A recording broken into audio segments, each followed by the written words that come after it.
The bridge fell quiet again, the kind of quiet that feels staged, like the city itself was holding its breath. Blue lights washed over the damp stone, reflecting off the Avon below as officers sealed the area.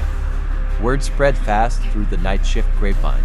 This wasn't drugs, this wasn't theft, this was something far darker. Within hours, Bristol was no longer the center of the story, it was just the opening scene. Forensics found clues tucked among the chaos, receipts, fibers, a partial address. Shepherd's Bush, West London, a flat that, from the outside, looked painfully ordinary. But behind its locked door, investigators would uncover the second half of a crime already set in motion.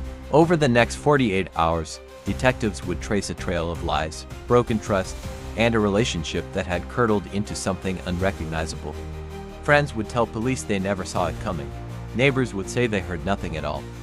And somewhere between Bristol and London, the truth would emerge piece by piece, revealing a betrayal so intimate, so calculated, that it left even seasoned officers shaken. This wasn't just a murder investigation. It was a race against time, a hunt for a man who vanished into the night.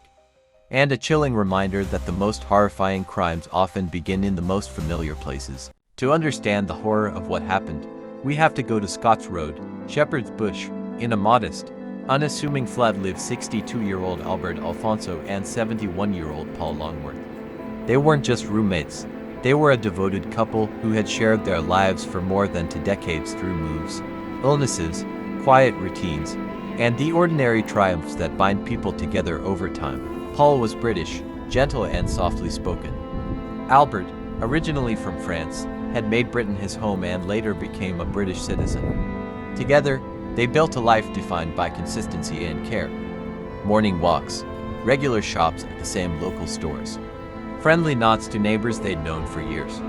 Nothing flashy, nothing loud, just steady companionship. Neighbors described them as the perfect gentlemen, always polite, always smiling. The sort of couple who held doors open, remembered names, asked how your mom was doing. They were deeply embedded in their community, trusted, liked, and quietly respected. No one recalls arguments, no one recalls trouble. Their flat was seen as a safe place, a calm place, and that's what makes what happened next so difficult to comprehend. Because Albert and Paul believed in helping people. They believed in second chances, in not turning someone away when they were in need. It was a value they lived by, one that had never betrayed them before. But in the end, it was that very kindness, the instinct to help, to trust, that opened the door to a nightmare they could never have imagined. Enter Yastin Andres Mosquera, a 34-year-old Colombian national. By the summer of 2024, he had found himself inside Albert and Paul's world, sleeping under their roof, sharing their space. Why he was there has never been fully nailed down. Some reports suggest the couple was simply helping him out, offering a temporary place to stay while he tried to get back on his feet. To Albert and Paul, it may have felt like the right thing to do. To Mosquera, it may have felt like opportunity. Narrator, but behind the closed door of that small Shepherd's Bush flat, something began to curdle. Tension crept in quietly. There were no dramatic scenes witnessed by neighbors, no shouting matches spilling into the hallway. If anything, the building remained eerily normal. Whatever was going wrong, it stayed contained until it didn't. Narrator, we may never know the exact moment the switch flipped. Whether it was an argument, a perceived slight, desperation, or something far darker, the truth died with the victims. What investigators do know is that sometime between July 8th and July 10th, the flat stopped being a home and became a crime scene. Narrator, forensic evidence later revealed a level of violence that shocked even seasoned detectives. Investigators described it as extreme and prolonged, not a single act of sudden rage, but a sustained assault carried out over time. The aftermath told a story of chaos, panic, and attempts to conceal what had been done. Narrator, and when Mosquera finally left that flat, he didn't walk away from the crime. He tried to carry it with him, literally dragging the consequences of his actions across the country toward a bridge in Bristol, where the truth would finally begin to surface. Once the abandoned suitcases were discovered on the bridge, any lingering uncertainty vanished. What had begun as a suspicious incident instantly escalated into a major national investigation. The Metropolitan Police and Avon and Somerset Police launched a joint operation, working against the clock to trace where the bags had come from and who had carried them there. The trail led straight back to London. officers descended on Scott's Road in Shepherd's Bush and forced entry into the flat Albert and Paul once called home. Inside, they found what Mosquera had failed to remove: more human remains, signs of a violent struggle. Evidence of frantic cleaning that only underscored the brutality of what had taken place.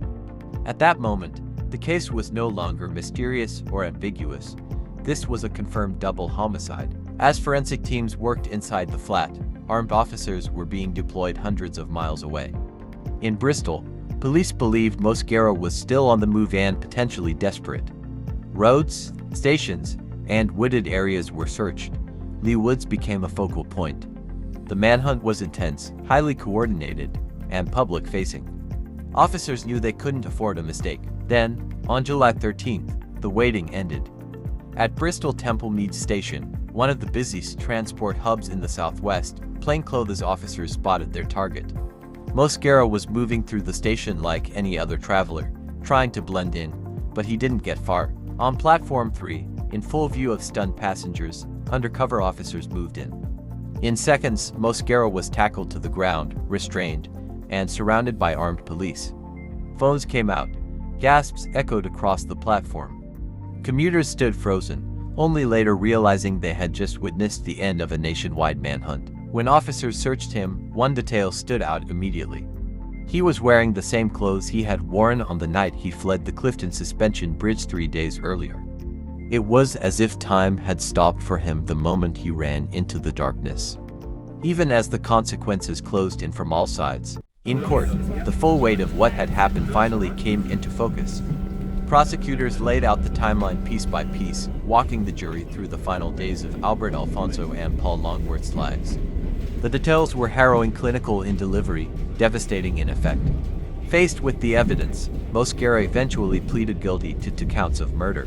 Yet even with a conviction, the central question lingered. Why? The motive remained a dark void. Some argued it was a sudden, explosive loss of temper. Others saw something colder, a calculated betrayal of 2 men who had offered shelter, safety, and trust. Whatever the trigger, the outcome was unmistakable. This was not a momentary lapse. It was sustained, deliberate violence. The judge did not mince words. He described the killings as a savage attack onto vulnerable men in their own home, a place that should have been their refuge.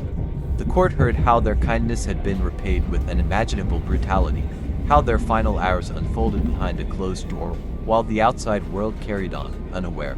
In late 2024, Mosquera was sentenced to life imprisonment, with the judge making it clear that he would spend decades behind bars. There was no triumph in the courtroom that day, no sense of closure. Only grief, quiet sobs, and the heavy acknowledgement that justice, while necessary, could never undo what had been taken. For the Shepherd's Bush community, the healing has only just begun. Flowers appeared outside the building. Messages were taped to railings.